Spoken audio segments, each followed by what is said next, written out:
नमस्कार दोस्तों, स्वागत है आपका आपके अपने YouTube चैनल ग्रेडली एम क्लासेस में।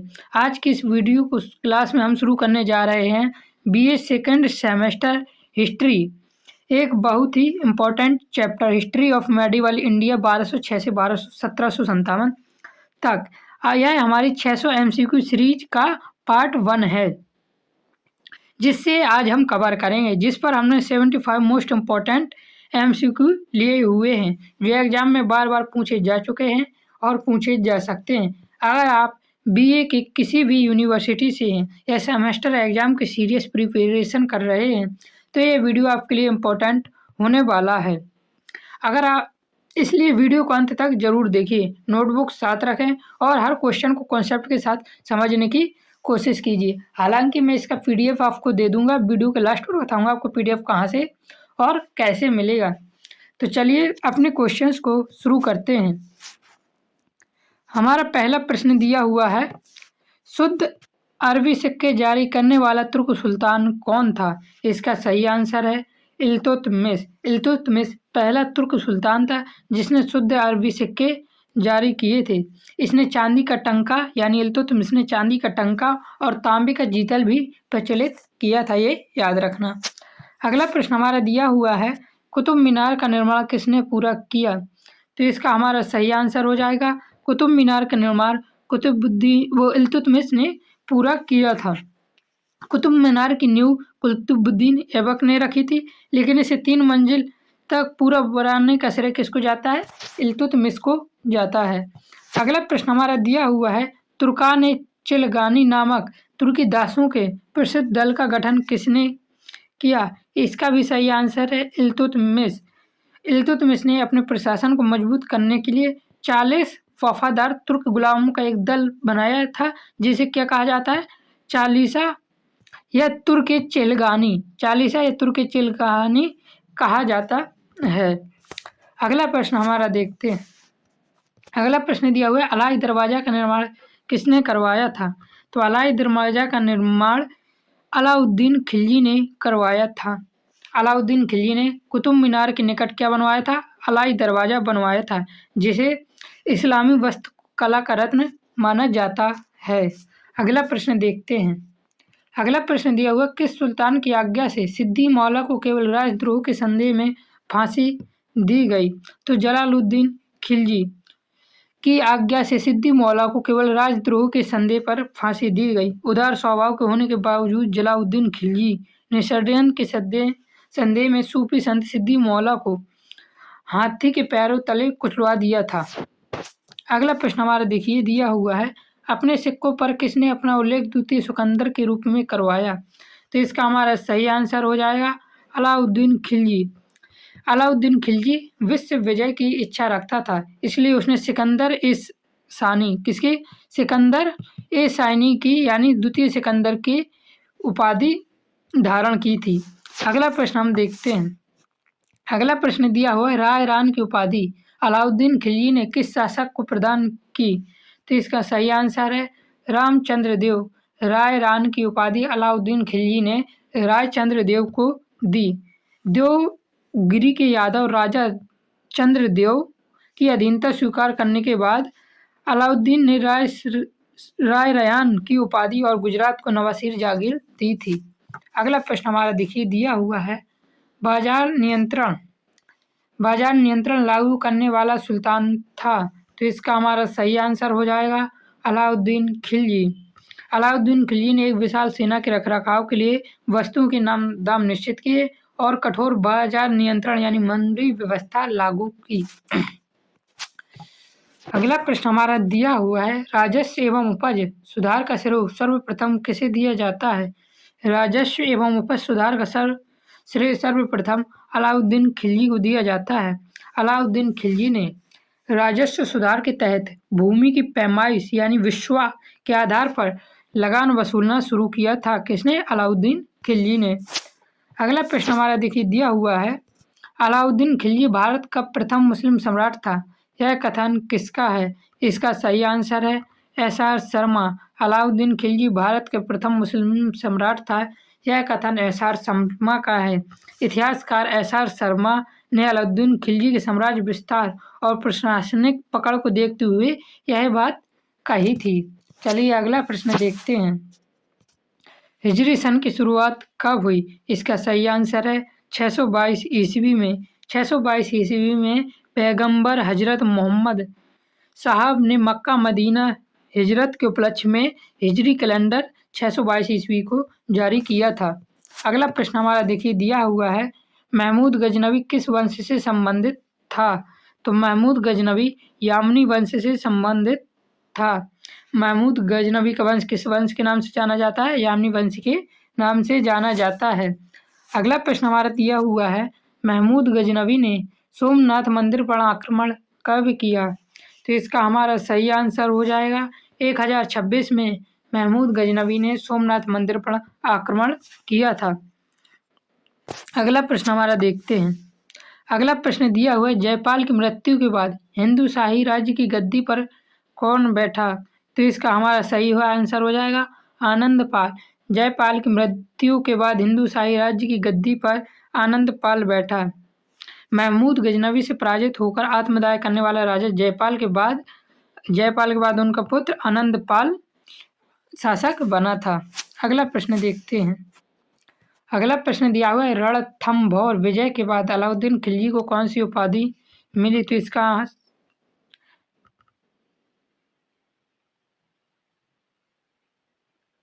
इसका हमारा सही आंसर है अलाउद्दीन खिलजी।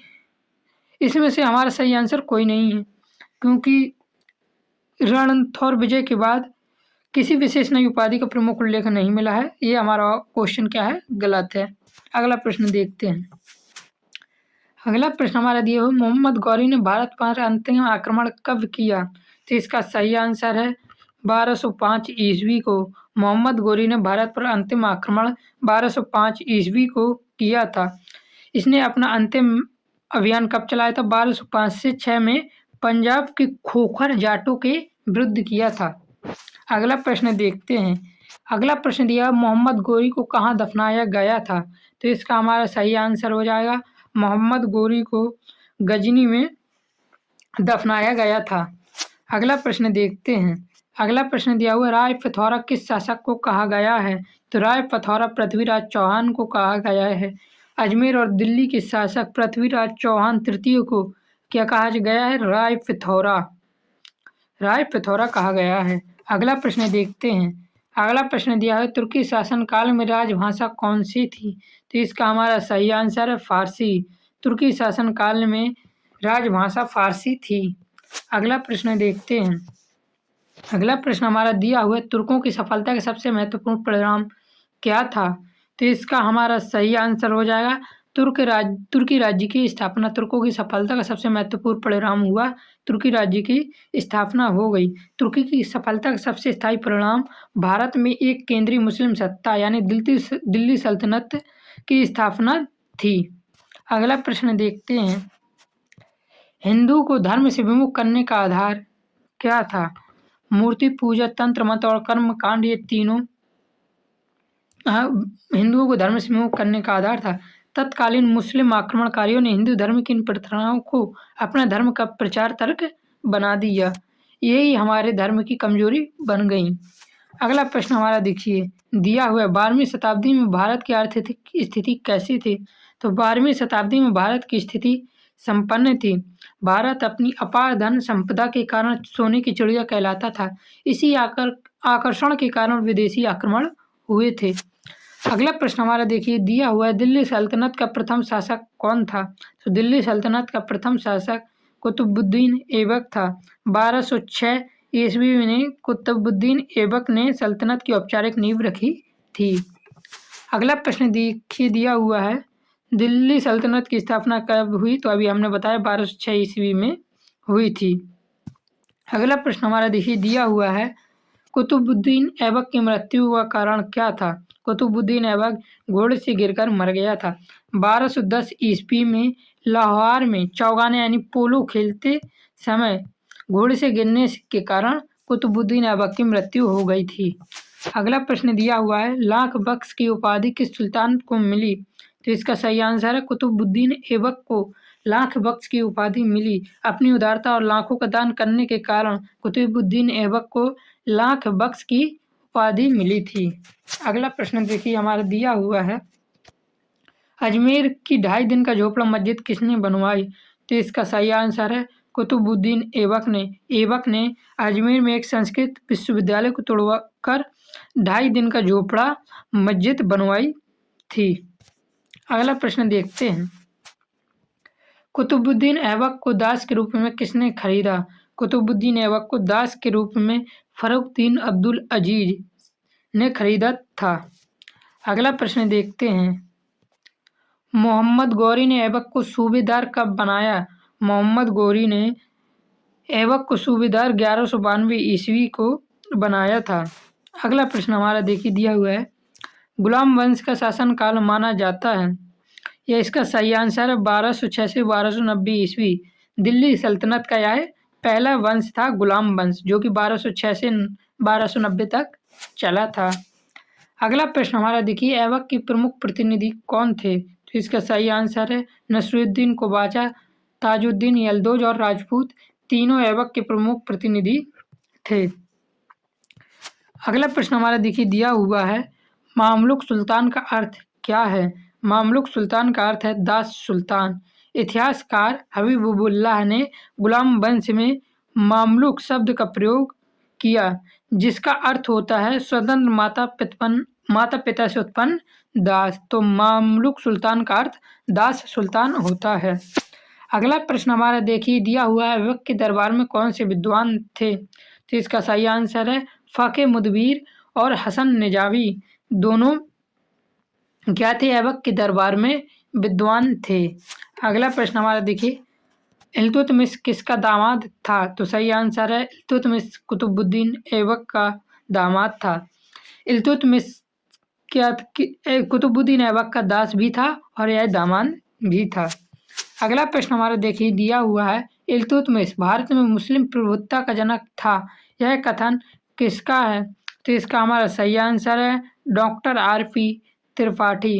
Doctor RP. त्रिपाठी के अनुसार वास्तविक अर्थों में भारत में मुस्लिम संप्रभुता इल्तुतमिश से शुरू हुई थी, इसलिए उसने कहा इल्तुतमिश भारत में मुस्लिम प्रभुता का जनक है। अगला प्रश्न हमारा देखिए दिया हुआ है, इल्तुतमिश की मृत्यु किस अभियान के बाद हुई? तो इसका सही आंसर है बामियान। 1236 ईस्वी में बामियान अभियान के दौरान बीमार होने के कारण इल्तुतमिश की मृत्यु हो गई। अगला प्रश्न देखिए हमारा दिया हुआ है, इल्तुतमिश ने कौन सी मुद्रा चलाई? तो इसका हमारा सही आंसर हो जाएगा जीतल और टंका। इल्तुतमिश ने जीतल और टंका की मुद्रा चलाई। तो यहाँ पे हमारा डी ऑप्शन की जगह होना चाहिए ए और बी दोनों। क्या होना चाहिए? ए और बी दोनों, क्योंकि इल्तुतमिश ने जीतल और टंका दोनों मुद्रा चलाई थी। अगला प्रश्न हमारा देखते हैं, जीतल किस धातु में ढाला गया था? तो जीतल तांबा धातु में ढाला गया था। अगला प्रश्न हमारा देखिए दिया हुआ, कोबाचा ने पराजय के बाद कहाँ शरण ली? तो कोबाचा ने भक्कर का किला इल्तुतमिश से हारकर कोबाचा ने भक्कर के किले में शरण ली और बाद में सिंधु नदी में डूबकर क्या कर ली थी? आत्महत्या कोबाचा ने कहाँ की थी? सिंधु नदी में डूबकर की थी। ये याद रखना, पूछ सकता है। अगला प्रश्न हमारा दिया हुआ, टंका किस धातु का बना था? तो इसका सही आंसर हो जाएगा चांदी। टंका चांदी धातु का बना था, जिसका वजन 175 ग्रेन था। अगला प्रश्न हमारा देखिए दिया हुआ है, चालीसा दल का गठन किसने किया? अभी ऊपर मैंने बताया था चालीसा दल का गठन इल्तुतमिश ने किया। अगला प्रश्न देखते हैं। अगला प्रश्न हमारा दिया हुआ है, तबकात ए नासरी के लेखक कौन थे? तबकात ए नासरी के लेखक, इसमें हमारा आंसर नहीं दिया हुआ है। इसका सही आंसर है मिनहास उस सिराज। ऑप्शन में गलती हो गई होगी। तबकात ए नासरी के लेखक मिनहास उस सिराजी थे।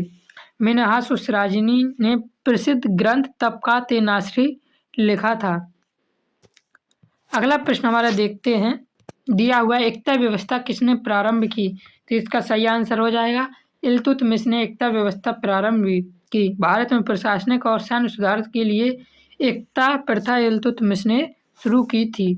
अगला प्रश्न देखते हैं, इल्तुतमिश और रजिया सुल्तान ने कितने वर्ष शासन किया? तो इसका हमारा सही आंसर हो जाएगा 4 वर्ष। रजिया ने लगभग 3 वर्ष 6 माह यानी 1236 से 1240 ईस्वी तक शासन किया था।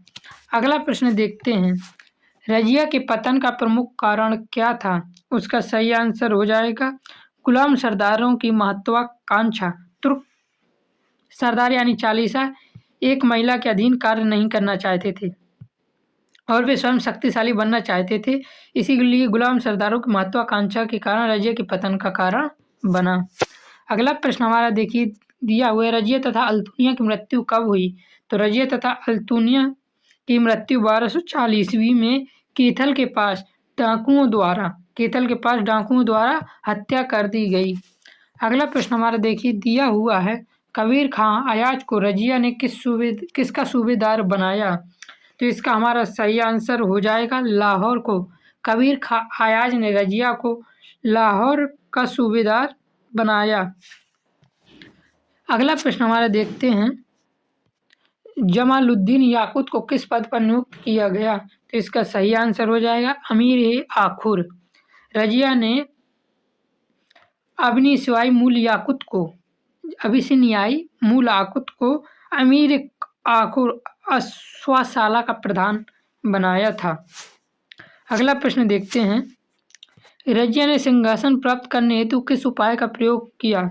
इसका हमारा सही आंसर हो जाएगा मस्जिद में लाल वस्त्र पहनकर अपील की थी। इल्तुतमिश की परंपरा के अनुसार न्याय मांगने के लिए रजिया ने दिल्ली की जनता के सामने क्या किया था? लाल वस्त्र पहनकर अपील की थी। अगला प्रश्न हमारा देखते हैं दिया हुआ है, राजतंत्र और तुर्की सल्तनतों में संघर्ष किसके काल में शुरू हुआ? तो इसका सही आंसर हमारा हो जाएगा रजिया के समय ही सुल्तान की शक्ति और चालीसा दल के बीच वर्चस्व की लड़ाई तेज हुई। अगला प्रश्न हमारा देखते हैं दिया हुआ है, किस अभियान के बाद इल्तुतमिश ने रजिया को उत्तराधिकारी घोषित किया? तो इसका सही आंसर ग्वालियर अभियान। 1231 ईस्वी में ग्वालियर विजय के बाद इल्तुतमिश ने रजिया की योग्यता से प्रसन्न होकर उसे अपना उत्तराधिकारी चुना था। देखिए अगला प्रश्न हमारा दिया हुआ है, रजिया की हत्या कब हुई? तो इसका हमारा सही आंसर हो जाएगा 13 अक्टूबर 1240 ईस्वी को कैथल के पास। कहाँ पर? कैथल के पास रजिया की हत्या की गई थी। अगला प्रश्न हमारा देखिए दिया हुआ है, रजिया के सुल्तान बनने में किसका सहयोग था? तो रजिया के सुल्तान बनने में जनता का सहयोग था। अगला प्रश्न हमारा देखिए दिया हुआ है, यदि रजिया स्त्री न होती तो वह भारत की एक महान शासक कही जाती, यह कथन किसका है? तो यह कथन एल्फिंस्टन का है। अगला प्रश्न हमारा देखिए दिया हुआ है, बलबन ने सबसे पहले किस पद पर कार्य किया? बलबन ने सबसे पहले अमीर-ए-शिकार। इल्तुतमिश के समय बलबन को खासदार और बाद में रजिया के समय अमीर-ए-शिकार का पद मिला था। अगला प्रश्न हमारा देखिए दिया हुआ है, बलबन वकीलदार के पद पर कितने समय रहा? बलबन वकील के पद पर ये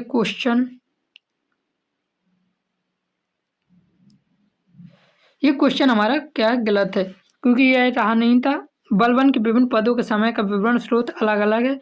अक्सर यह सुल्तान नासिरुद्दीन के समय तक नाइब मलमुलात का रहा।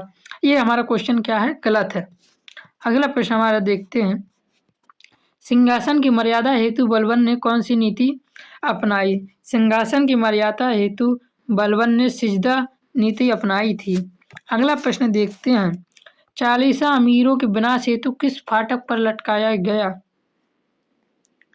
तो इसका हमारा सही आंसर हो जाएगा मलिक हैबर खां।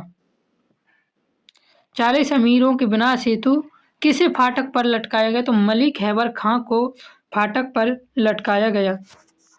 अगला प्रश्न हमारा देखिए दिया हुआ है, बलबन किस वंश से संबंधित था?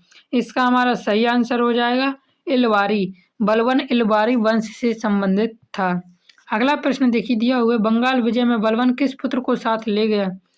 बंगाल विजय में बलबन बुगर खां पुत्र को साथ ले गया था। अगला प्रश्न देखिए, शेर खां की हत्या कैसे की गई? शेर खां की हत्या विष देकर की गई। बलबन अपने चचेरे भाई शेर खां की बढ़ती शक्ति को से डरकर उसे जहर देकर क्या करवा दिया गया? मरवा दिया गया। बलबन ने किसे उत्तराधिकारी बनाया? हमारा क्वेश्चन दिया, बलबन ने किसे उत्तराधिकारी बनाया? तो इसका सही आंसर हो जाएगा हमारा मोहम्मद को। बलबन का प्रिय पुत्र शहजादा मोहम्मद था। इसका प्रिय पुत्र कौन था? शहजादा मोहम्मद। लेकिन उसकी मंगोलों से लड़ते हुए मृत्यु हो गई थी। अंत में उसने मोहम्मद का पुत्र को चुना था, लेकिन सरदारों के केकुबाद पर गद्दी को बैठाया। बलबन ने पहले किसे बनाया था? मोहम्मद, उसके बाद मोहम्मद के पुत्र को। और उसके बाद बलबन की जब इसके मोहम्मद की मृत्यु होगी तब केकुबाद गद्दी पर बैठा था। अगला प्रश्न हमारा दिया हुआ है, मेवों के दमन हेतु बलबन ने क्या किया? मेवों के दमन हेतु जंगल कटवाए, अफगान सैनिक रखे और किले बनवाए थे। अगला प्रश्न हमारा दिया हुआ है, 1258-59 ईस्वी में खिलाफत का अंत किसने किया? तो इसका सही आंसर है हलाकू ने। यह मंगोल नेता हलाकू था। इसने बगदाद के खलीफा की हत्या कर खिलाफत का अंत 1258-59 ईस्वी के बीच कर दिया। अगला प्रश्न देखिए, दिया हुआ 1200 ईस्वी में बलबन ने किस पुत्र की मृत्यु की?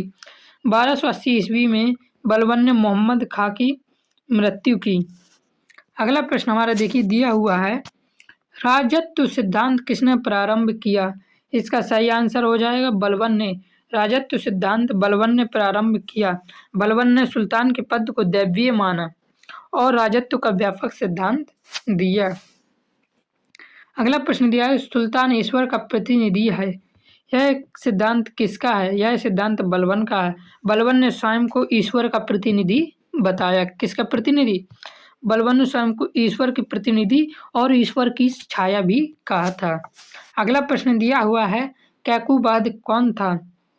कैकुबाद बलबन के पुत्र बुक्र खां का बेटा या अर्थात बलबन का पोता था। तो यहाँ पे हमारा पूरा क्वेश्चन देना चाहिए, कैकुबाद बलबन का कौन था? तो कैकुबाद बलबन का पौत्र था और बुगर खां का यानी बुगर खां का बेटा था। कैकुबाद बुगर खां का बेटा था और बलबन का पौत्र यानी पोता था। अगला प्रश्न हमारा देखिए, दिया हुआ कैकुबाद सुल्तान बनने के समय कितने वर्ष का था? इसका सही आंसर हो जाएगा, कैकुबाद सुल्तान बनने के समय 17 वर्ष का था।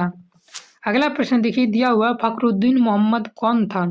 तो इसका सही आंसर हो जाएगा दिल्ली का कोतवाल फखरुद्दीन मोहम्मद था।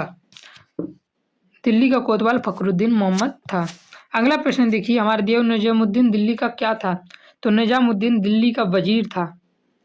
अगला प्रश्न देखते हैं, कैकुबाद ने सेनापति किसे बनाया? सही आंसर जलालुद्दीन को कैकुबाद ने सेनापति बनाया था। खिलजी वंश का प्रथम सुल्तान कौन था? खिलजी वंश का प्रथम सुल्तान जलाउद्दीन था। जलाउद्दीन फिरोज खिलजी ने 1290 ईस्वी में खिलजी वंश की स्थापना की थी। अगला प्रश्न दिया हुआ, दास वंश के पतन के कारण थे। तो दास वंश के पतन का कारण था मंगोल आक्रमण, विदेशी शासक और उत्तराधिकारी का अभाव दास वंश का पतन का कारण बना।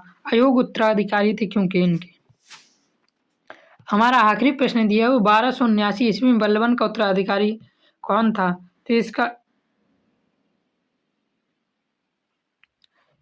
इसका हमारा सही आंसर क्या हो जाएगा?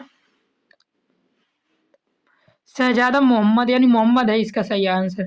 1279 ईस्वी में बलबन का उत्तराधिकारी कौन था? तो इसका सही आंसर है शहजादा मोहम्मद। यदि आप इन क्वेश्चंस के पीडीएफ चाहते हैं तो आपको पीडीएफ के लिए सिंपल से क्या करना होगा, यूट्यूब के बायो पर जाना होगा। वहाँ पर आपको टेलीग्राम का लिंक मिलेगा।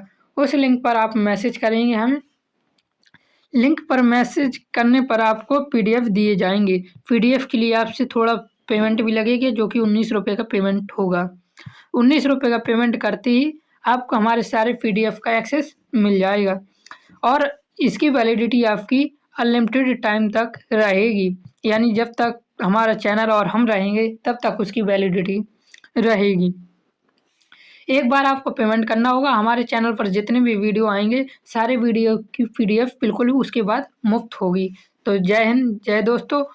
और चैनल पर नए हैं तो चैनल को सब्सक्राइब ज़रूर कर लेना, जिससे कि आपको हमारे नए वीडियो के नोटिफिकेशन मिलते रहे। जय हिंद, जय भारत।